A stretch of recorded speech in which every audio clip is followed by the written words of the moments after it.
Hello my dear friends, मैं हूं अनी और आप सब इस वक्त है ऑक्सीजन कॉर्नर में। दोस्तों, आज हम बात करेंगे रोज प्लांट के केयर के बारे में।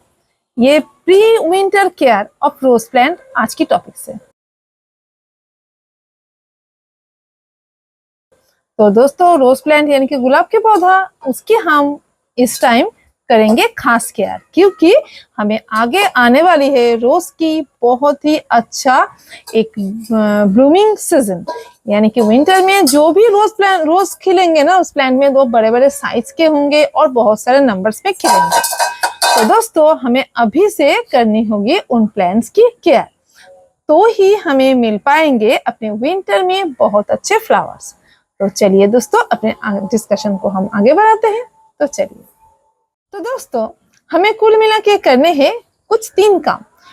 पहले तो हमें करने हैं अपने प्लांट्स की प्रूनिंग, दूसरे काम करना है अपने प्लांट में पेस्टिसाइड का एप्लीकेशन, और तीसरे काम करना है अपने प्लांट के सॉइल में फर्टिलाइजर का एप्लीकेशन।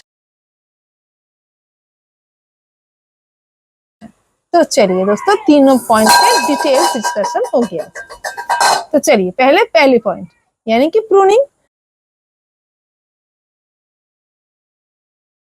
तो प्रूनिंग किसकी करनी है? स्टेम्स की प्रूनिंग करनी है। तो दोस्तों, हम पहले जो स्टेम प्रून करेंगे, तो कौन से प्लांट्स की हमें इस टाइम स्टेम प्रून करना है और कितनी करनी है, बात कर लेते हैं।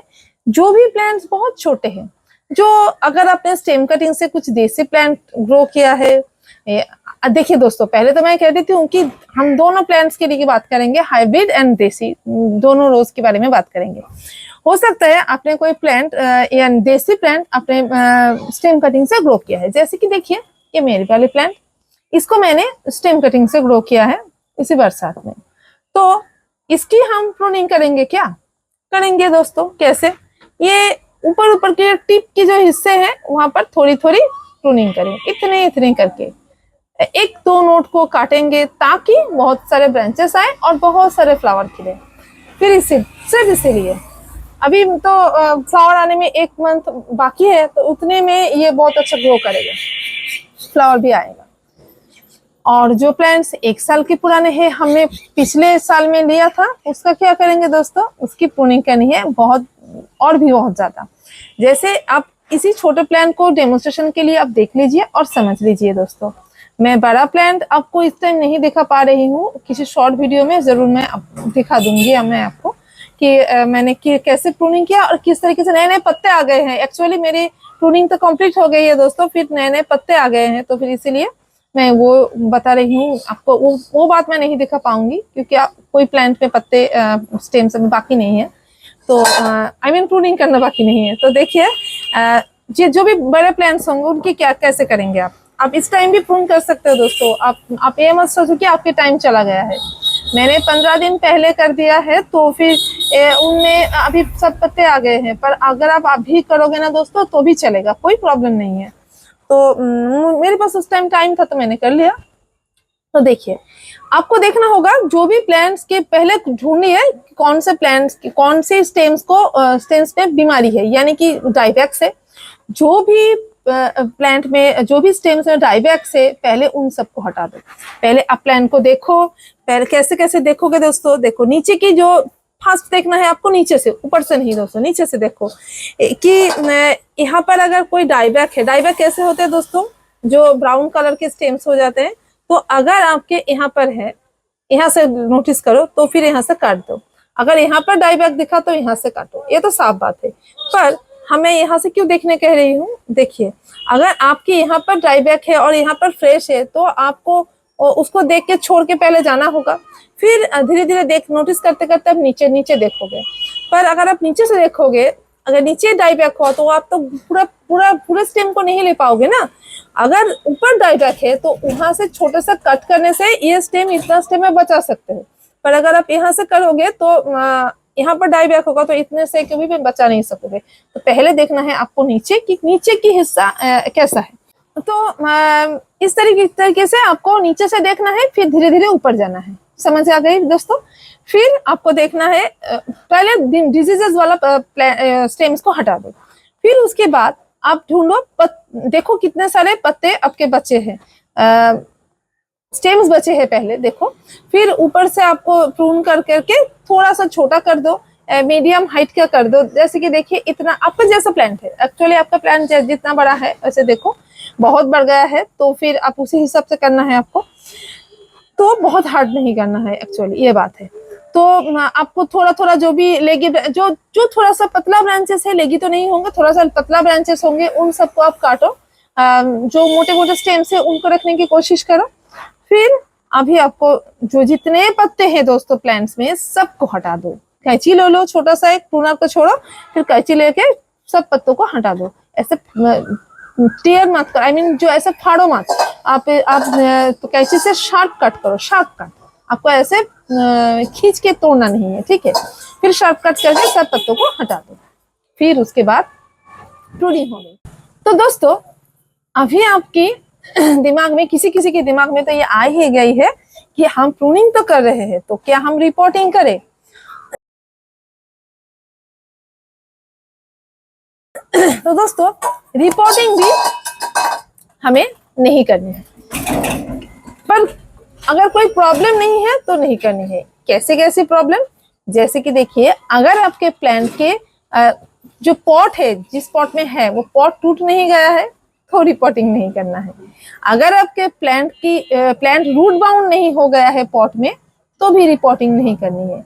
अगर आपके प्लांट के जो भी रूट्स है वो सड़ नहीं गया है, यानी कि रॉट नहीं हो गया है, तो भी रिपोर्टिंग नहीं करनी है दोस्तों। तो फिर यानी कि हेल्दी प्लांट्स है तो रिपोर्टिंग करने की जरूरत नहीं है, पर अगर ये सब प्रॉब्लम्स है तो जरूर रिपोर्टिंग करो।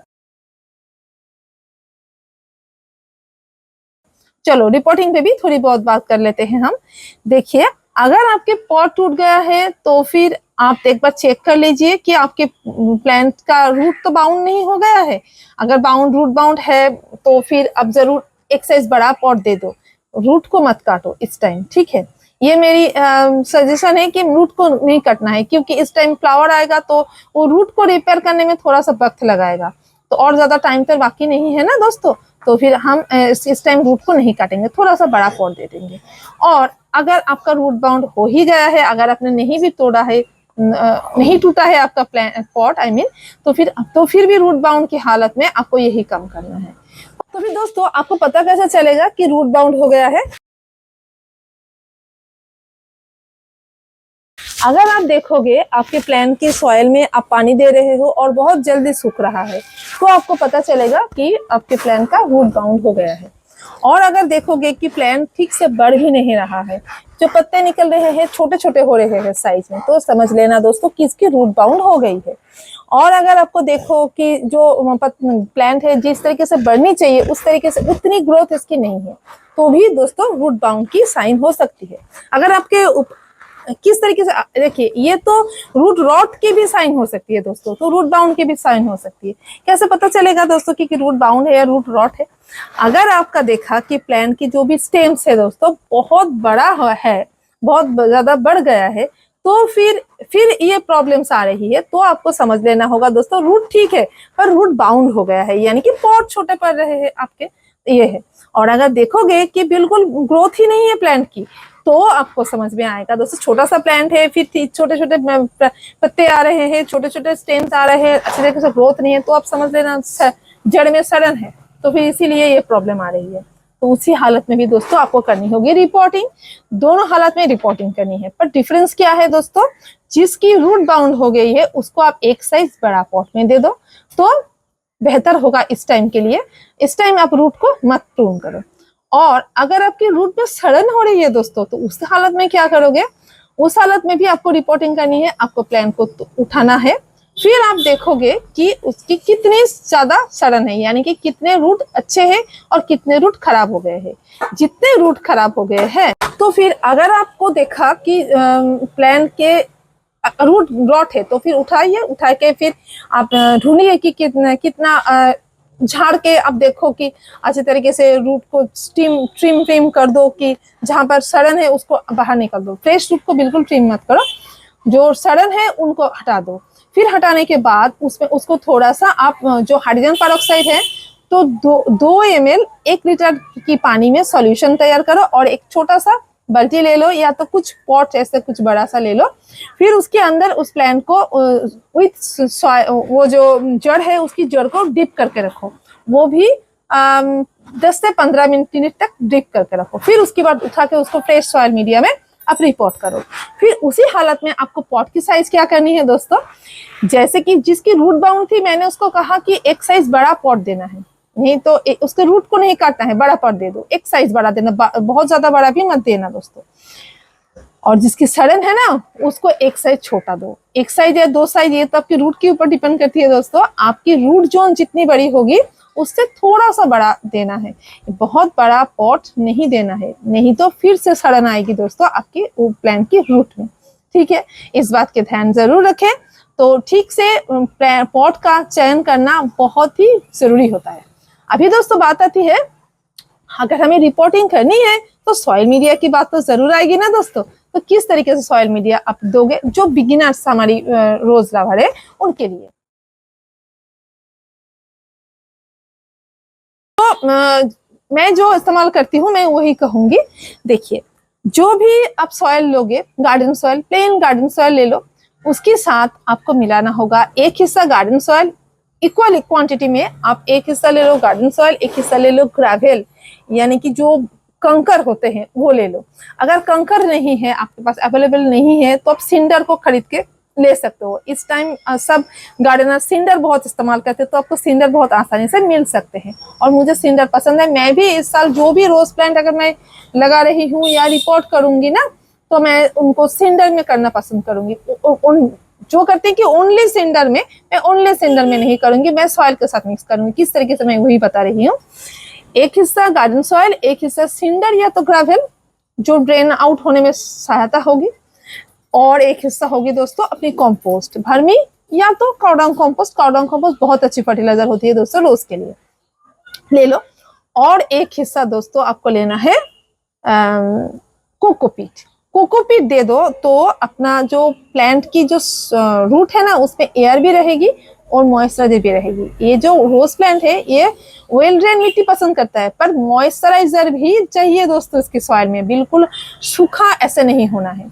तो फिर इस तरीके की सॉइल मीडिया ले लो, और उसके साथ जो भी और अदर्स एलिमेंट्स ऐड करने हैं, bone dust, horn flakes, blood meal, leather meal, नीम की खली, और दोस्तों कुछ अच्छे माइक्रोब जैसे कि माइक्रोराइजर जरूर देना है। अगर आप रिपोर्ट कर रहे हो तो माइक्रोराइजर मस्ट दीजिए, उसके साथ ट्राइकोडर्मा विरिडी, और दोस्तों और एक चीज देना है वो है सीडोमोनास। अगर आपके पास है तो सीडोमोनास को दे दीजिए, नहीं तो ट्राइकोडर्मा विरिडी और माइक्रोराइजर इतना ही काफी होती है।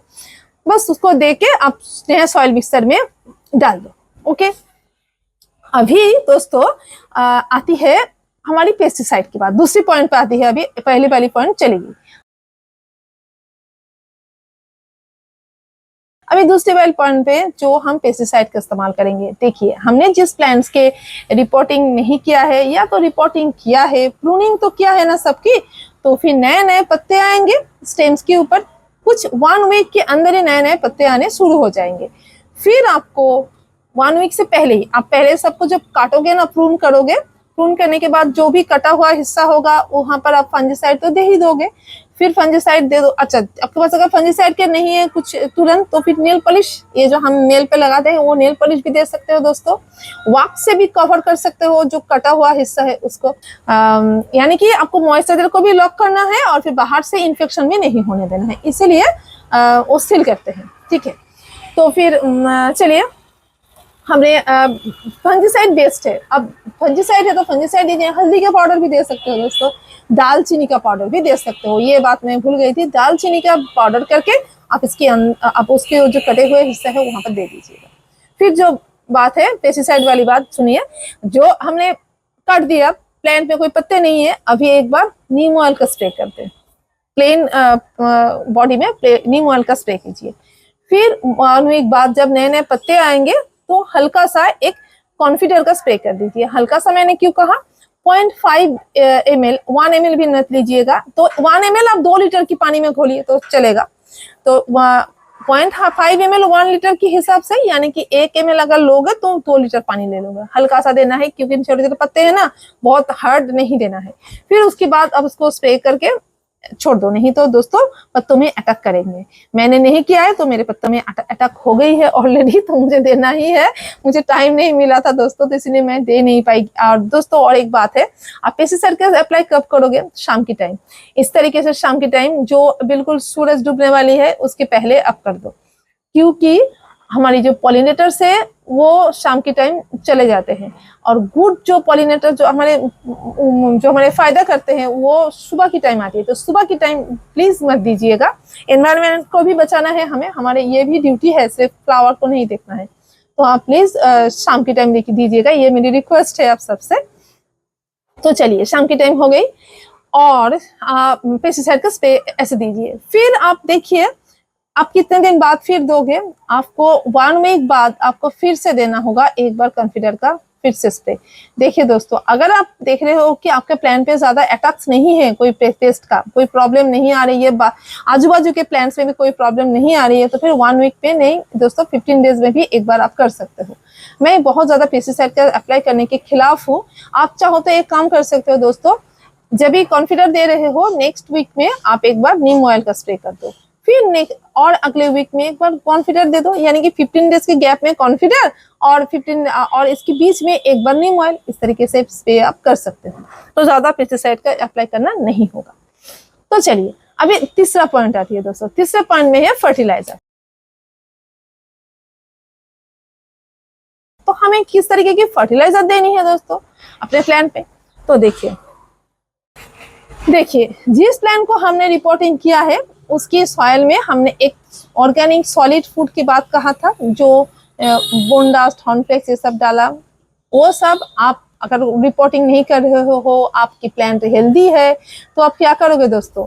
आप अपने प्लांट पे जरूर दोगे। पहले प्लांट की ऐसे जो सॉइल है, सॉइल को आप 1 से 1.5 इंच तक हटा दो। 2 इंच भी हटा सकते हो दोस्तों, बड़ा पॉट है, 10 इंच के पॉट के लिए मैं कह रही हूँ, तो 2 इंच तक आप सॉइल को हटा दो। फिर उसके अंदर एक मिक्स्ड ऑर्गेनिक फूड आप डालो। तो मिक्स्ड ऑर्गेनिक फूड में आपको क्या क्या होगा?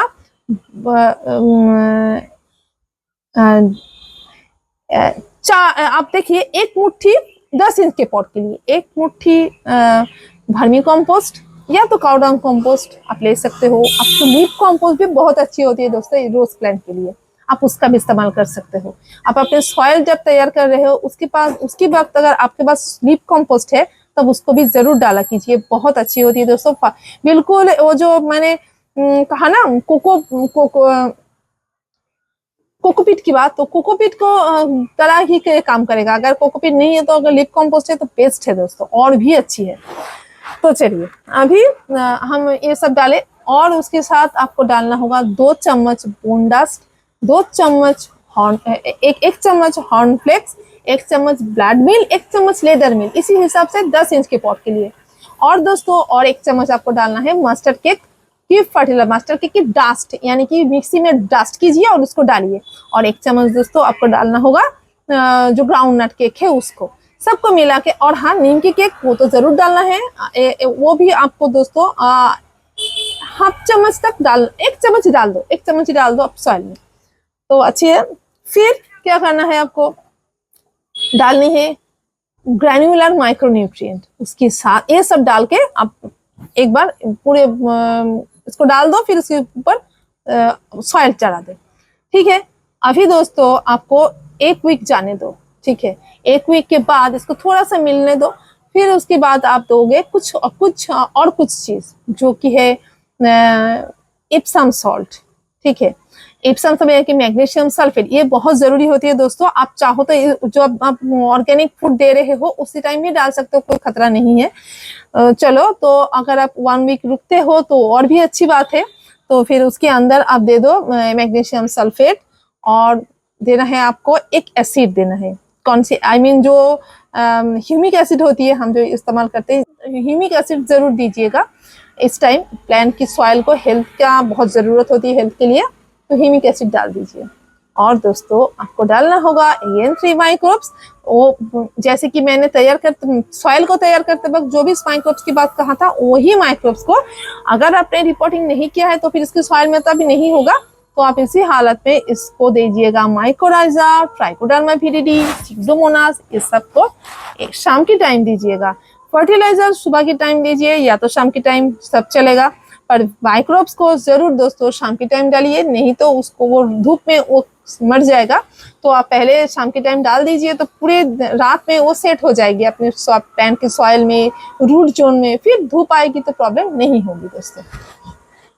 या आप तो सोचोगे ना कि आज ये धूप नहीं है तो क्या कल सुबह धूप नहीं होगी, धूप होगी, पर वो सेट हो जाएगी अपने सॉइल में और अपने रूट जोन में, वो अपना रूट जोन को अपना अपना प्लेस को पकड़ लेगा, तो नुकसान नहीं होगा। ठीक है, चलिए अभी आप एक बात तो ये दे दिया, फिर क्या करना है दोस्तों, उसी टाइम आप जिस दिन वो सब मैंने सॉइल में डालने के लिए बोला वो तो डालिए, फिर अगले दिन आपको क्या करना है, पत्तों में एक एनपीके का स्प्रे कीजिए। जो नए नए पत्ते आएंगे उनमें आप एक वीक में दीजिए बैलेंस एनपीके 19-19-19 का स्प्रे।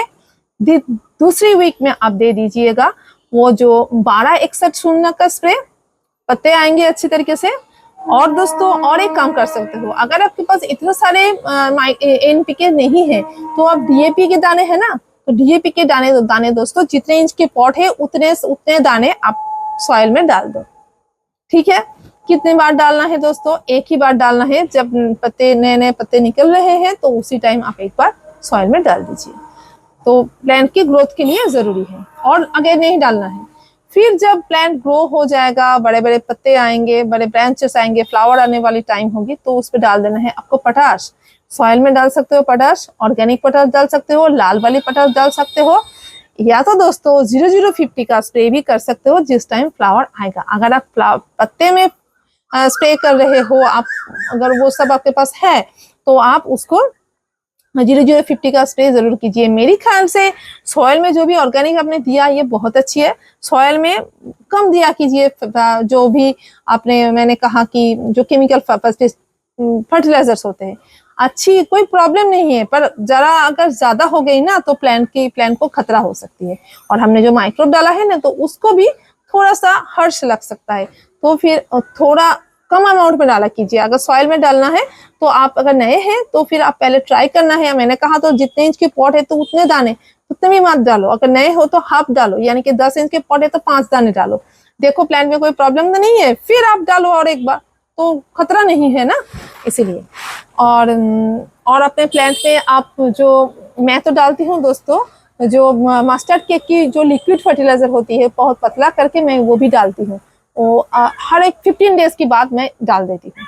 और रोज प्लांट्स बहुत हेवी फीडर्स होते हैं भाई, तो वो बहुत अच्छा, बहुत पसंद करते हैं फर्टिलाइजर्स को, ये भी बहुत एक जरूरी बात है, इसको भी आप ध्यान में रखो। अभी दोस्तों आपकी प्लांट की बहुत अच्छी ग्रोथ के लिए, एक नोटिसेबल ग्रोथ के लिए आपकी प्लांट में डालना होगा एक खास चीज जो कि है पीजीआर यानी कि प्लांट ग्रोथ रेगुलेटर। आपको नाम से ही पता चल रहा है कि ये प्लांट की ग्रोथ को रेगुलेट करता है, तो अगर आप इस टाइम प्लांट में दोगे तो प्लांट की ग्रोथ भी इतनी अच्छी होगी और फिर फ्लावरिंग भी बहुत अच्छा करेगा रोज प्लांट। तो फिर कौन से पीजीआर आप लेंगे, जैसे कि मैं यूज करती हूँ मीराकुलन की कॉम्पोजिशन है ट्राइकोंटानॉल, तो ट्राइकोंटानॉल अपने प्लांट की ग्रोथ के लिए बहुत अच्छा है, तो फिर आप उसको यूज कीजिए। अभी कितने डोज में करना है दोस्तों, तो 1 से 2 ml तक आप इस्तेमाल कर सकते हो, पर मैं रिकमेंड करूंगी दोस्तों अगर आप पहली बार कर रहे हो तो 1 ml पर लीटर के हिसाब से आप घोलिए, यानी कि 1 ml मीराकुलन को 1 लीटर की पानी में घोल के अप्लाई कीजिए। कैसे, फोलियर एप्लीकेशन, पत्तों में स्प्रे कर दीजिए। ओके, अभी दोस्तों किस टाइम करना है, अर्ली इन द मॉर्निंग कर सकते हो और लेट आफ्टरनून कर सकते हो। फिर मैं रिकमेंड करूंगी आपकी, जैसे कि आपकी एरिया की जैसी हालत है, जैसे कि मैं वेस्ट बंगाल में रहती हूँ तो मेरी वेदर में तो अभी इतनी ठंडक नहीं आई है एटमॉस्फेयर में, तो फिर गर्मियाँ ही है, तो रोज के लिए तो गर्मियाँ ही है, तो फिर इसीलिए मैं आफ्टरनून में उसको करना चाहूंगी, क्योंकि इससे ऐसे करने से क्या होगा, अपने पत्तों में बर्निंग नहीं आएगी, और उसके साथ दोस्तों जो भी हमने डाला है वो जल्दी इवापोरेट नहीं होंगे अपने प्लांट की पत्तों से।